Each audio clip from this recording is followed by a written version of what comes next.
Hi, everyone. Welcome back to another episode of Live with Rye. I'm your host, Rye, and I am so thrilled you are joining me today. I just want to take a moment to thank you again for your continued love and support. It means the world to me, and I truly cannot thank you enough. Before we begin, though, I do have a favor to ask of you.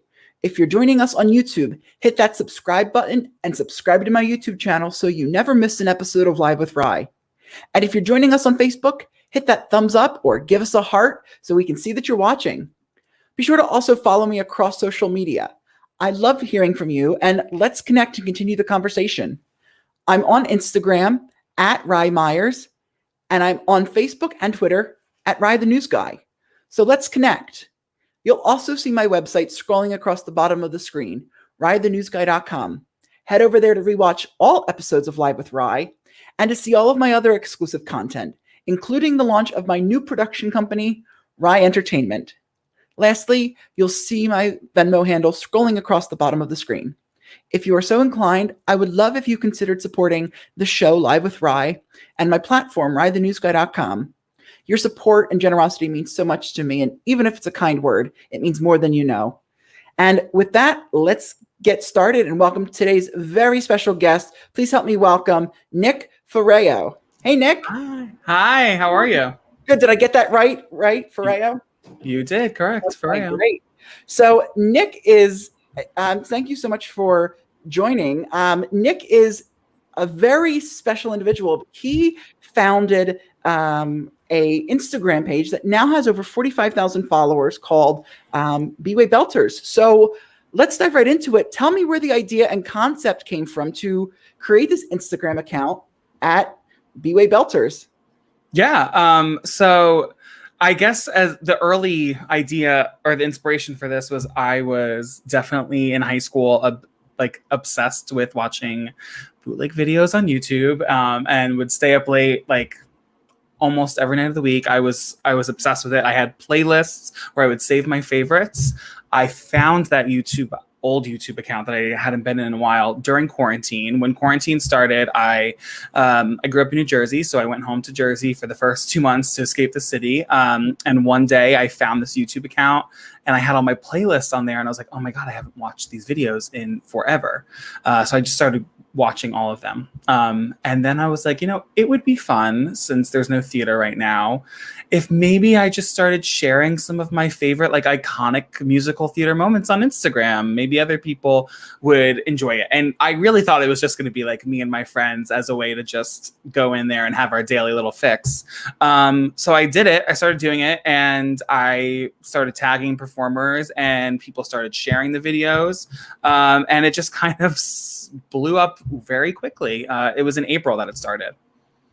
Wow, that is incredible. Yeah, you mentioned it blowing up and tagging performers. It's now at over, I think, 45,000 follows, and you've had some incredible people comment, be tagged. I mean, what has that been like when you post a video? For instance, you posted one recently with Jodie Benson from Chess, and Jodie Benson herself commented. I mean, what is that like to see these performers comment on the videos that you share? Yeah, it's been so cool to put it frankly. Yeah. I would say almost everyone comments on their video now or engages with it in some way or messages me. I've had some really cool conversations with people, even just in DMs of performers that I've looked up to for so long, and they're so humbled and honored to be displayed on my Instagram account, which is just so funny to me. But yeah, it's been so cool. I think, obviously it's some of these videos are bootleg videos, but I think in this time of no theater, even performers and anyone who maybe was apprehensive in the beginning, they're so just happy to have a little glimmer of theater in their day, and if it's for a minute. So yeah, a lot of people have acknowledged that they have been on there, and it's been really cool. Yeah, I see some of the comments from some of these people that you've tagged or the videos of, and I'm just like, I can't believe they commented. That's so cool. And yeah, I mean, for me, I mean, you mentioned about with the performers, I mean, everyone needing a little glimmer of light. That's the one thing for me. God, I think it's maybe 3 months ago at this point, but I remember I was watching all of your videos, and they're like about a minute long mostly, and just remember going into this dark hole. We go into a YouTube dark hole. I went on this Instagram dark hole, and just it made me yearn so much for the return of live theater, and really kind of almost got me emotional. It was like 2 o'clock in the morning, and to just hear these incredible belters just sing again, and to just hear it, and it made me yearn so much for when we can go back into theater, and gave me a new appreciation. And now when I listen to those the clips that you play, it brings me such joy. The other day it was the same thing. I listened to a few, and it was just I can't wait to be back in that area, in the stage or in the theater, to hear that in person. Absolutely. Yeah, it's definitely been like my 1 minute escape, and kind of also helped me like fall in love with theater again, I guess. I was, prior to the Broadway shutdown, or the theater shutdown, I guess, in general, it was like it's a crazy season at work. So I work in casting in New York, and you get a little burnt out. And then this kind of helped me like build up my love for it again, and yearn for it, and really miss it. And yeah, just kind of like reflect and think every day for a minute. Yeah, I think it gave everyone sort of this newfound love and newfound sort of appreciation for theater, and just how much they miss it, and especially the performers who see both their videos but also videos of their friends and acquaintances. One of the things that you've started, which I found was so interesting, is called Featured Friday. There have been some incredible talent who's been featured on there. Where did you come up with this idea? I have to say, it's so sort of, I say, rewarding, refreshing to see you post these clips of Featured Friday, and the comments, the outpouring of love, and to see these people you featured just get so excited. You can see in their comments of everyone commenting. Where did that come from? Start that. Yeah. So Featured Friday, which we have to bring back. We haven't done in a few weeks because we were promoting the podcast and stuff like that. But I love Featured Friday. One day I think I had that moment where I was like, this is, obviously this account is growing really growing now, and people are paying attention to it. And wouldn't it be cool if there was an opportunity, because I love actors and I love performers, to use this platform to show people who are not known yet? Because I have noticed that so many agents follow the account, so many casting directors follow the account, producers, directors, choreographers, composers, so many people. So it's like, this would be a great launching pad for exposure. And I also kind of got obsessed with TikTok during quarantine, and so many talented people are on that app. So many talented musical theater people are on that app. So I think, I don't know, it just came to me, Featured Friday one day. And people have really gotten a lot of recognition from Featured Friday, which blows me away. There was one of my favorite Featured Fridays was Alyssa Ray. She's the girl with the fabulous pink curls. And she's going to be on American Idol this season. Wow. So yeah. But yeah, it's also so cool to see people from the industry then comment and shower these people with love. Who are you? I've seen Broadway actors comment on Featured Friday things being like, hey, so-and-so, DM me. So who knows what has ever happened from that. But it has been another way to connect people, which is so rewarding. Well, it's great you say that, because I was going to ask you, with you being in casting stuff, did you find, or have you found, that this does help connect these Featured Friday people to the industry? But it sounds like it. I mean, even the girl that you mentioned with the person you mentioned who is going on American Idol, I can only imagine that as we slowly start to resume theater in some capacity, that there are agents and casting people and producers who are sort of looking to accounts like this, that I know, even for me, I'm in the producing realm, and I used to do some work in casting, but even for me, I look at some of these talent on this Friday, and I'm just like, oh my God, why are they not on stage on Broadway? Or why are they not in somebody needs to get them in something. They should just incredible. Or listen to that belt, oh my God. So that's awesome that it sounds like there's actually stuff coming from that. Oh yeah, definitely. I'm definitely I have stockpiled Featured Fridays ready to go, but I've definitely been I can reference these people then when I finally get to go back to work one day. And social media has introduced me to so many new performers over the past year, which has been fantastic. Yeah. so many performers, especially putting new performers, putting their talent out on the internet for everyone to see and just getting exposed, which is wonderful. You mentioned sort of in the beginning of your remark about your podcast. So tell us, you created the Broadway Belters podcast. What made you decide to sort of take the leap and do a podcast from this account?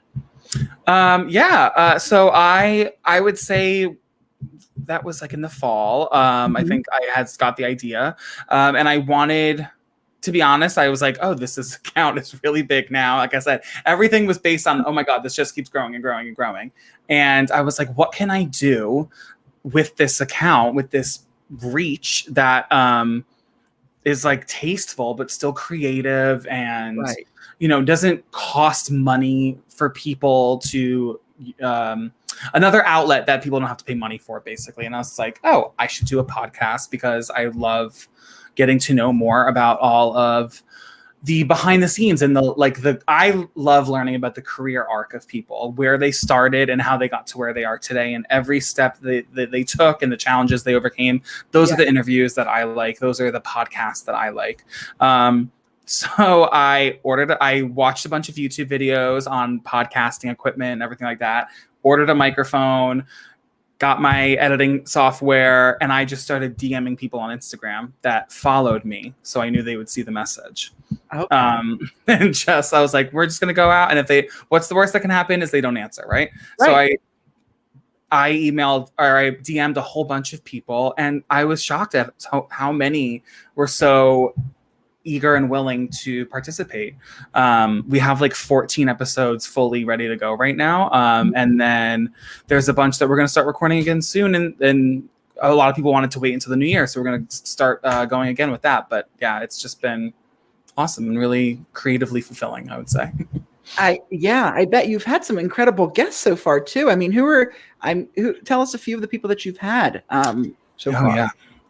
So we had Christy Carlson Romano for all those early 2000s kids, who was Bren Stevens on Even Stevens, the voice of Kim Possible, which is what she's mostly known for, but she also did 3 Broadway shows. So she was Belle in Beauty and the Beast. She kind of came in to save Beauty and the Beast. They were in a really big lull at that time. They almost were closing, and she came in and kind of brought them back up to capacity.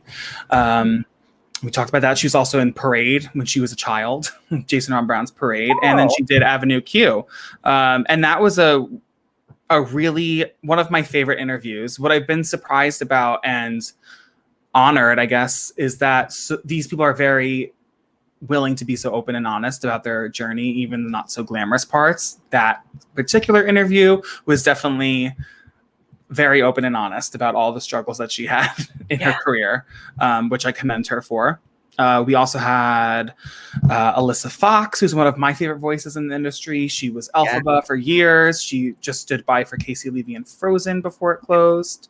Oh my gosh, we had Will Blum. I have to say, not to interrupt with the Alyssa Fox one. I loved learning about her sort of not mishap, but what happened when she was in Frozen with taking the nap, and she had to go on. And in fact, I was just actually on a call with her the other day for something, and I mentioned it to her, and it's just so interesting that I said, I heard it on the Broadway Belters podcast, but so interesting that she, as a standby was taking a nap and, was minding her business, and in a span of 7 minutes had to run from like the top of the theater down to get ready to go into Let It Go. I mean, just 6 minutes from sleeping to Let It Go.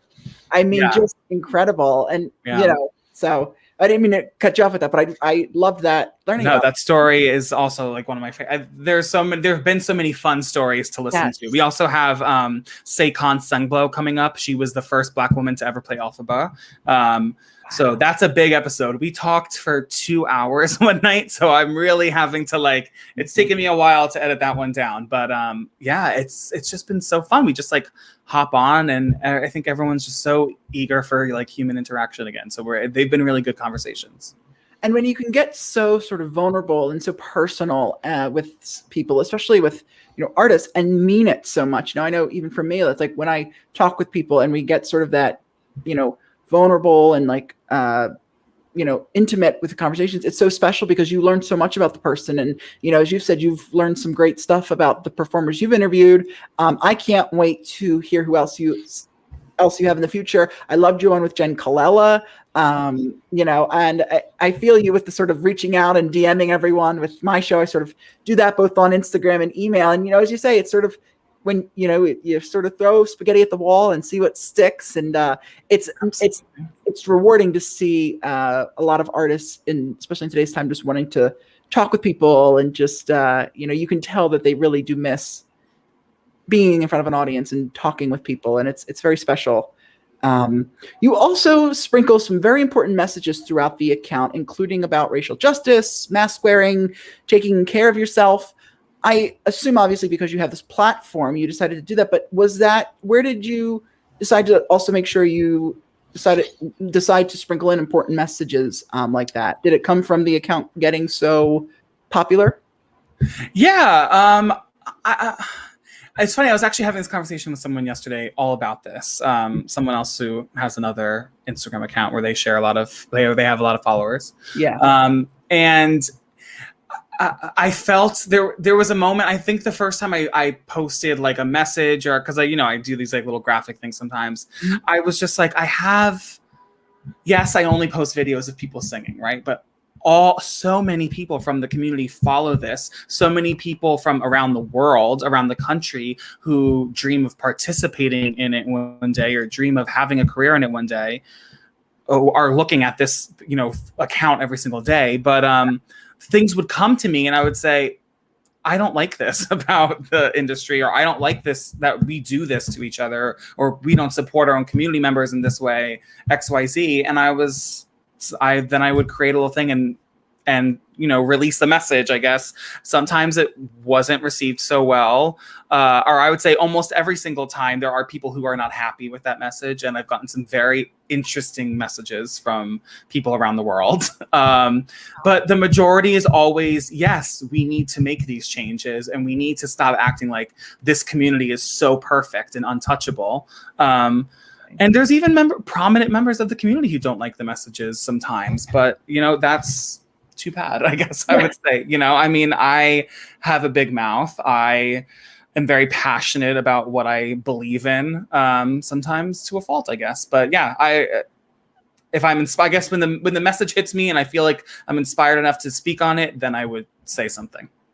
Well, and there's nothing wrong with, being, having a big mouth to a fault with stuff like that, because it is important. This industry needs to change like all the other industries out there. And, as you said, we're not perfect and not untouchable. And I think, you have so diligently and so respectfully used your platform to put the awareness out. And I think it's important, because you have that platform to be able to do it. I think it's great. And like anything in life, it doesn't surprise me that you get people who aren't impressed, but it was nice. It's been nice to see recently, scrolling through videos. I was like, oh, he's also included, important topics to talk about. And, just from some of the comments I've seen, it seems like people have also really enjoyed it as well. Thanks. So we kind of talked about this a little bit earlier, but who has been the most surprising person you have heard from since creating the account? And has any artist that you admire or have known well that has reached out to you and generally shocked you that they reached out? Ben Platt it follows me in response to my story sometimes, which is like wild. I love him so much. I think he's so great.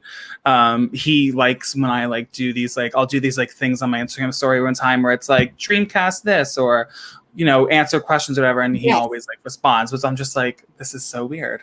Barrett Wilbert Weed, we've talked a lot through DMs, actually about business, problems in the industry and things like that. And when I posted, I hope I can say this, but when I posted a video of Ashley De La Rosa, she just messaged me and thanked me for posting that because she felt like she deserved more recognition. So I think that's fine to share. But she was really happy to see that and everyone reacting and fangirling over her. She felt like she really deserved the light and the attention. Oh, yeah.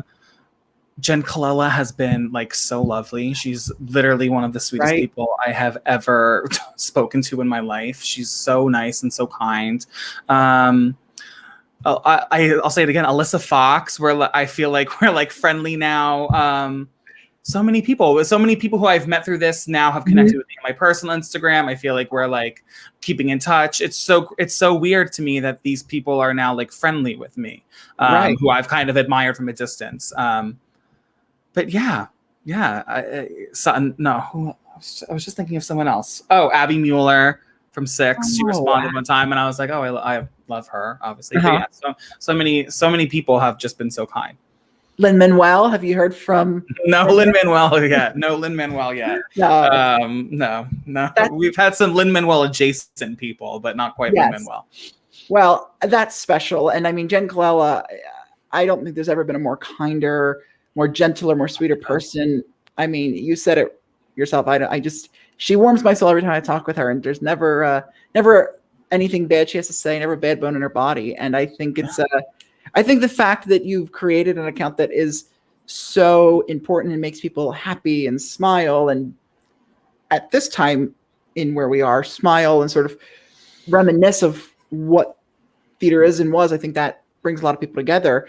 And again, just to sort of touch on, as I said, when I first started, I mean, this account, I just can't thank you enough for creating, because as I've said, it has been therapy for the soul for me. As I said, there was a night that I spent just watching these videos, and it just gave me all the feels and made me miss live theater even more. And thank you for that. And thank you for, listen, I hope you aren't working too hard, but I know I appreciate it, and everyone else does as well.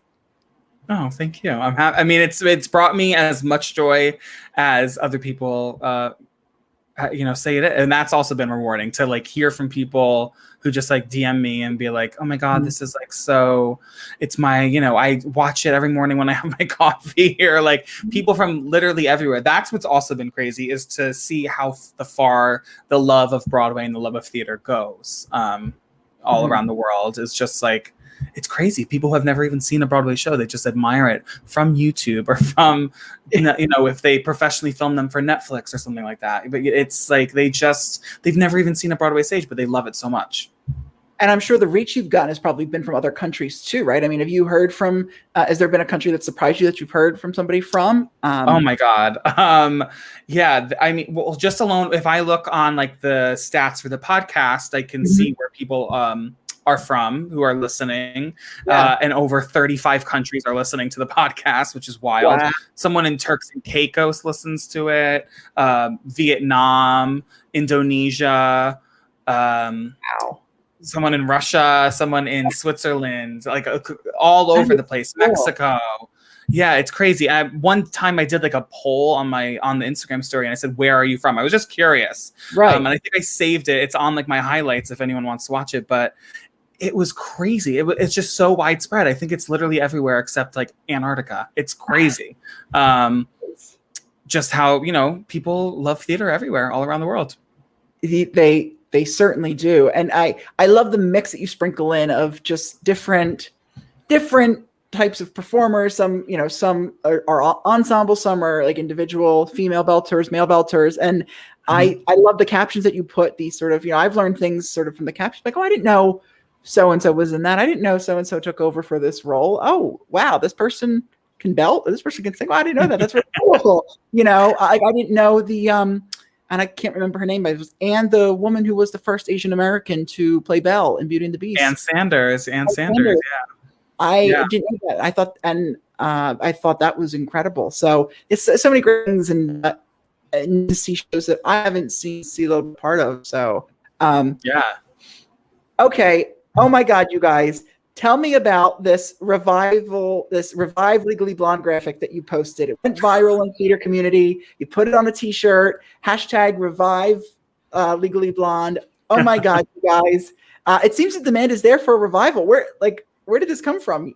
The people want it. That was another thing. I think I was just like, I don't know where I honestly don't remember how that came to me, but I was like, oh, it would be a really cute t-shirt. I was just talking with my roommates, like, the grocery shopping print, but Revive Legally Blonde. And my roommate was like, you have to do that. Just do it. So I like threw a graphic together. I posted it just on my Instagram, and people were like, make this into a shirt. Do it, do it, do it. So then I pulled it down so no one would take it. And people send me pictures of themselves like in the gym in Hell's Kitchen wearing the shirt, and it's like the funniest thing to me. Yeah. But clearly the people really want a Legally Blonde revival, and we need to make it happen. I mean, I knew that Legally Blonde needed to be revived, but it's been amazing to see just how many, especially even with when you created that, how many people are on board, like want and need a revival. And if anyone's listening out there that is, if any of the producers are listening from Legally Blonde, like definitely we need a revival, and you can tell that the demand is there. I think it's so cool. And I've seen some on social media with post pictures with the shirt. I think it's great, it's awesome, and hopefully that's given you some income stream as well during this time as well, which has been which I'm sure is wonderful. And who if you had to guess, if you were to cast Legally Blonde right now, who would you cast as Ellen Warner? Is there somebody that you'd like to see specific? Oh, as Warner, I have so many ideas for Elle. I mean, I was obviously a fan of Carrie St. Louis as Elle. People have been saying Aisha Jackson as Elle. I think it has a beautiful, bright energy as well. Yeah. I haven't honestly really given that much thought to Warner, but I think Jordan Fisher would make a great Emmett. Oh, yeah. I didn't know how many characters you had thought of. So, whoever, Paulette, yeah. Oh my God, we never got to see. I don't know if any of you remember. There was supposed to be there was a 54 Below concert of Legally Blonde, and Alex Newell was supposed to sing Paulette, and then had to pull out of the concert for like filming a TV show, I think. So we never got to see that. So I would love to see that. I would love to see Leslie Kritzer maybe come back to Legally Blonde and mature into a Paulette. I think that would be very fun. Yeah, I don't know. I'm thinking right now, but there's so many people comment so many ideas all the time, and I'm like, yes, absolutely. And I was so surprised with the concert. I mean, that concert sold out in I think a matter of minutes at 54. Yeah. I mean, the demand for Legally Blonde to come back is it's hot. Oh my God, you guys, it is hot. How has, I'm curious, how has the response been from, you posted these videos, how have the response been from shows? We're in a place right now where there is no theater, right? And we have this account, and it's a harmless account, but I hope everyone has been okay with it. Has there been any have you gotten any pushback from shows or any places that have been a little not like okay or with you posting? Yeah. First of all, I totally understand it. It is, like you said, it was a harmless intended account that kind of blew up. Never thought it was going to be like this. Right.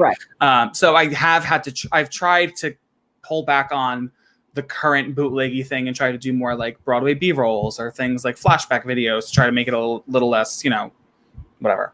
But I've only ever had one show get taken down, and that is The Wicked. That's why there's no Wicked videos on my profile anymore. We may incorporate a Broadway and Bryant Park performance of Wicked or something like that out in public, but not in the show. So no more Wicked, unfortunately, on Broadway Belters. But that's been the only one. Everyone else has. I haven't heard anything yet. At least, I mean, knock on wood. We're like I said, we're navigating this. We don't want it. I don't want the account to get taken down. So we're trying to proceed with caution. Right. Well, and I think there's a difference, which I hope they realize is that this is doing it harmless. You're also not like posting the full things. This is bringing people genuine joy, and I would hope that people are being respectful once this is posted and not sort of saving it for themselves or reposting it on YouTube. But it's a minute, and obviously people have different feels about bootlegs, obviously, but without bootlegs, we wouldn't have a lot of these shows, we wouldn't know a lot. But, a minute of a show of a bootleg, I mean, look at the joy it's brought people. So I during this time, and I hope even after it, people realize, and it does seem like, I'm happy to hear that, some shows have been most shows have been good with it. And, so that's great. Yeah, I agree. I think that, like you said, people, I hear all sides of the argument. I think that and you could just read through the comments on the post. People would be like, most of them are, I can't wait to go see this when Broadway is back. So I think it only makes people more excited. And for people who it's not so accessible to, they will then dream one day of hoping to get to go see that live in action. I don't think it ever really deters anyone, but that's just my personal opinion. No, I agree. In fact, I was having this conversation with somebody, I guess it was last week, one of the people I was interviewing about, we were talking about like sort of the world of streaming and the world and the effect that it's going to play in theater and how it is here to stay. And we were, that it's not really a deterrent for people, because if you look at, Hamilton, a few of these other shows, and people are excited to go see these shows that they have only experienced virtually or on a computer screen or on a TV screen. And so, it makes people want to see shows even more. Do you have a sort of pattern that you follow when you post, or do you just sort of whatever comes to your heart and mind in the instant? Not so much of a pattern. I try to make it. I try to make sure that it's diverse. And I'm representing people of all different communities. Sometimes that's hard because the industry has not been so representative over the years. So I find myself digging sometimes to try to find videos where so my page is representing people of all different walks of life. So that's only speaks to what we're fighting for right now. Right. That's really the only thing I try to, be cognizant of when I'm posting. And obviously like spreading out shows, that if I posted one show, then give it a little bit before I would post something from it again. But that's really it. It's kind of just, I used to be better about it. I used to like kind of get them all ready on like a Sunday for the week. And now I kind of just like, what am I going to do today? And we'll like spend a little bit like while I'm having breakfast looking for it. But just kind of whatever comes to mind. I love that. What advice would you give to people who are maybe thinking about starting a podcast, starting a fan account, or just looking to create content sort of in this time? I guess we could lean more on the podcast sort of venture, because what advice would you give to those who maybe like don't know where to start, or they're scared, or like, I have this idea, but I don't know if people will listen, or I don't know if people will watch what I post. What's your advice? Yeah, totally. Just do it, because I had the idea maybe in August. I would like to do that, but I was like, I'm going to sound stupid interviewing people, or I couldn't do it, or people won't listen to it. What will people think of it? Basically mind games for 2 months before I finally was like, no, I'm going to do it. But it was a lot of self-doubt and a lot of imposter syndrome of not being good enough. And I'm happy that I finally just got over it, because people seem to actually be responding to it well. I would think that you have to really I would say you should really do a lot of research on who you're talking to. What's been most surprising to me is that almost after every interview I've done on my podcast is people are like, oh, wow, you were like really prepared. Like sometimes these, they don't go this way, So right. Like, if someone's going to give you the time out of their day, give them the respect of being really prepared and doing your research and making sure what their Broadway debut was, or where they went to school, or you're having, just read a little bit about them. Right. Because it will make the interview go better. And if they feel comfortable with you, they feel like you really are like putting a lot of effort into it. It turns out a better product. And then for the social media aspect of it, just consistency is key, making sure that you're like posting and engaging with people and putting out quality, fun looking content. I agree, especially with the being prepared, and as somebody who does this often, I agree that you have to be prepared. Yes. So as we close, as we wrap up, where can we follow you, Broadway Belters, the podcast? So I myself am on Instagram at Nick FERRAO, NickFerrao. On B-Way Belters it's at B-Way Belters on Instagram. It's at B-Way Belters on Twitter. Twitter's not so active, but maybe we'll do better with that. And then the podcast is at B-Way Belters Podcast on Instagram. Amazing. Yeah, right there on the screen. Yeah, that's why I asked. So prepared. That's one of the things I love about this platform is I can ask people, and I know what it is, but have them tell me, and then I can put it right up on the screen. Yes, I love that. People can always hashtag Broadway Belters as well. So yes, absolutely. Nick, I want to thank you for taking the time to talk with me today, and thank you for creating a solace for people to escape in these terrible times that have brought happiness and joy to so many, myself included. I think it is so special, and especially coming from somebody who's so involved in the industry like you are, it means so much. So thank you for this, and thank you for taking the time to chat with me. Thank you so much. I really appreciate it. This is great. Yes.